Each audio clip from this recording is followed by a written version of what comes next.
Gasa ai làm răng lá vàng trong chừng làm bên màu oanh cười lan lên lan cơ xem ru mờ sắp bay qua ban con. Ni cái bang mà tiền buồn sang khắp yên lên từ hàng lại rồi về cỡ lại trúc bởi anh lần chặt Trung Quốc lên là Cuba lưu chạm cần giờ bậc từng hàng lại pro bị bang hàng lại kết cờ lại phiền nuôi giờ nó mệt vã lại này hiếm bắt đã bù giờ tới bị bang ta ba nuôi thì là lại keng màu lại ngay lên trong hàng lại phiền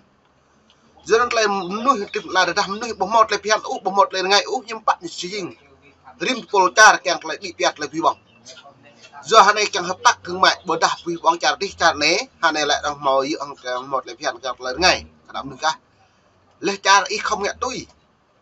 cơ đó lấy hiu mạng hàng lại phiền hàng lại cái khảo cái phiền nằm nuôi cất lại phiền nằm nuôi hàng tờ lấy loại cũ lấy hàng lấy thao có xem lại số thao hút cái số lấy cha nó ra cho tụi chung lấy mở rộng hàng lại phi bằng giờ nó mày bread ít lắng đầy viewa hàng lại rõ đuôi cơ lại trả Trung Quốc lưu anh là buôn sang của rau vật anh Cuba lưu trả một căn long vật bằng non liên quan trong Việt Nam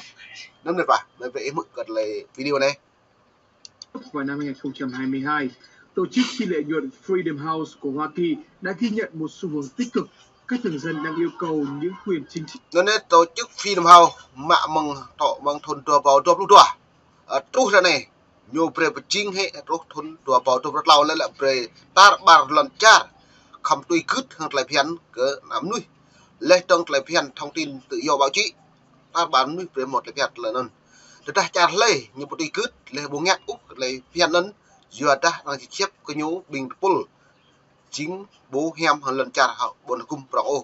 giờ nó mình vã pol này đã bố hiếm bạn để ta trả bảy bố màu tươi tại đây đã bố tới hàng lần trả Trung Quốc Việt Nam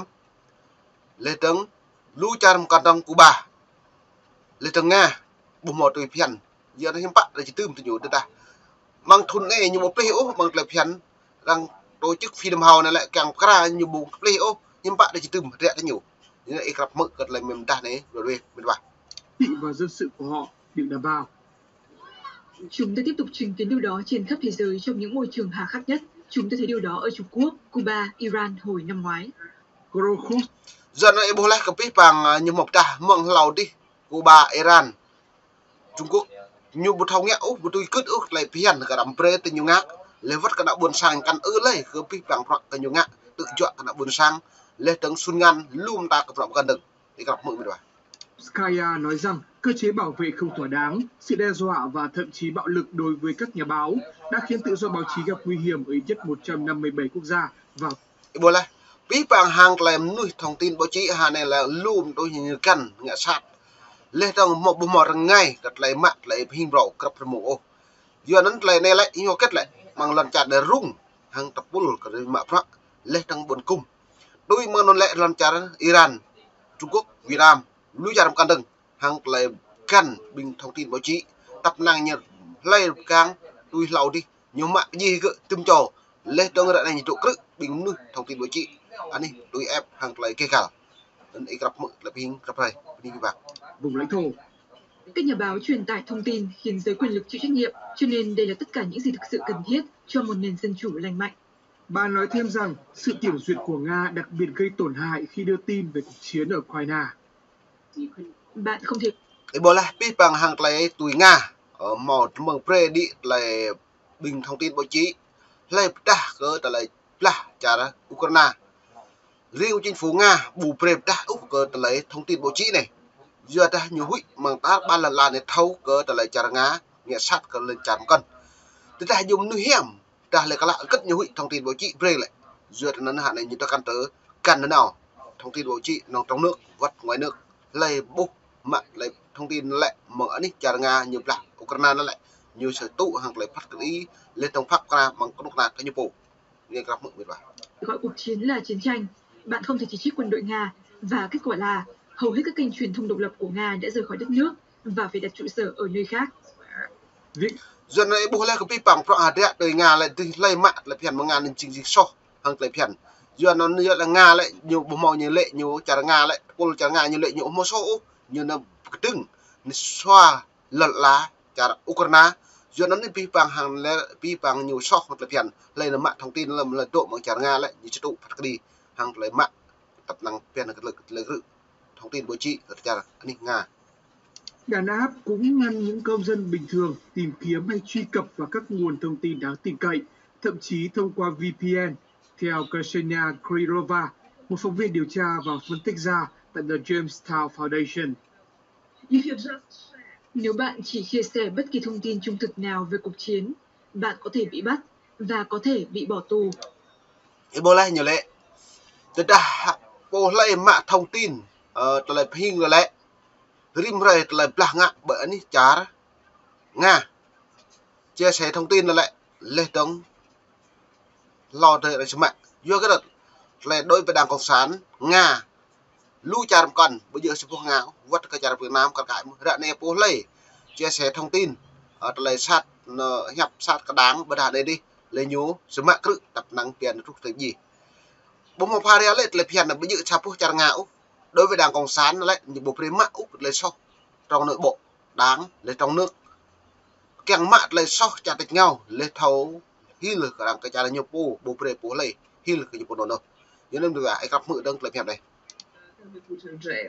Báo cáo tự do trên thế giới, một khảo sát thường niên suốt 50 năm qua cũng nhấn mạnh sự suy giảm ở Burkina Faso và Myanmar. Cho nên là ní bởi màu anh ấy chả Myanmar một lời rung ur grau keng một lời ngay hàng lời kê cả lời vắt lời pian cầm núi mà rõ lời lu cái pol nục ná phê đối lập hàng phê đáng cộng hòa tới du do nên rõ này du cách như keng nạp buồn sang như keng lu cầm núi đã buồn sang như keng lại một lời ngay cái lời pian cái nạp núi lời trong lời phi bong lời công ty net công ty bong pi bang hàng lời tâm tự lời khoa keng về ràng lắng hàng lời dự hàng lời pian cái nạp buồn sang như đây gặp mực của chúng ta này bởi đi chả Myanmar. Chúng tôi thực sự đã chứng kiến những người bị xử tử ở Myanmar chỉ vì đưa ra những chỉ trích về cuộc đảo chính và chính quyền quân sự.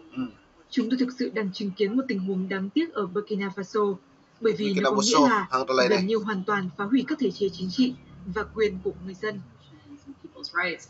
Bà lưu ý rằng đó là một sự tương phản rõ rệt với Colombia và Lesotho, nằm trong số 34 quốc gia có sự cải thiện.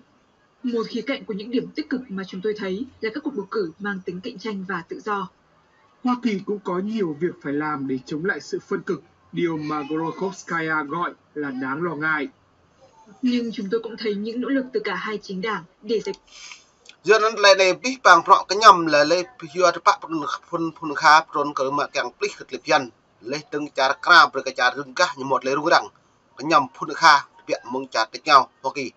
cho nên chả mỹ cái nhu màu lấy tươi lấy tập ra rẽ lấy chả bay bật học khá lấy bật học lại lấy chả nên nhiều chụp ra biết bằng rõ chính bằng ta ban lần là lại chả mỹ cái nhiều màu lấy tươi một ra lần chả bay một lấy rung lấy trong cái gì trong là buồn sang vật tầng cấp cái những bố cái mà đi bằng gặp phương được quyết vấn đề đó. Trong các nỗ lực đấu tranh trên toàn cầu vì dân chủ, Freedom House khuyến nghị các chính phủ nên ưu tiên nhân quyền, kể cả trong các giờ nó như dự một lời phiến tuyên ngôn độc lập bị bằng bộ giờ nuôi tiếp là này như màu Freedom House mà rõ một từng pre như cái rim tập bộ nuôi tiếp là này pre một lời ngay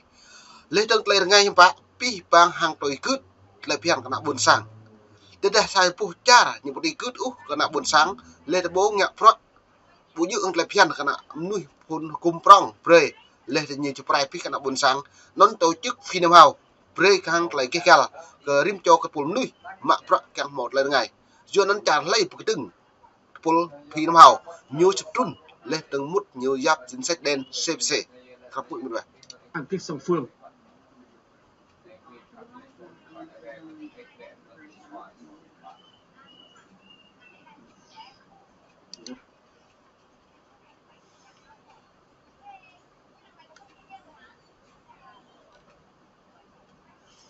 Saya dan berpa mau ne mai pani tabat ni sebab lai bing ikrap lang lai video kemai dah dengan new krap remong krap lek kena buồn sang ta mới học mát thun phang ne lu lai bia lơ mệt và kapap nye pi pang wat Jeremy wat lu charam kan Canada New Zealand dap ni bing ikrap lang lai bing pro de kemai dengan new mai tu ni chatai mo ni Thái Lan dah di pre kana bun sang ta bu kat le tru berlan ai mit wa ni ta ba ni ta ba play ko hok bị gặp lăng gặp mo ni bi ba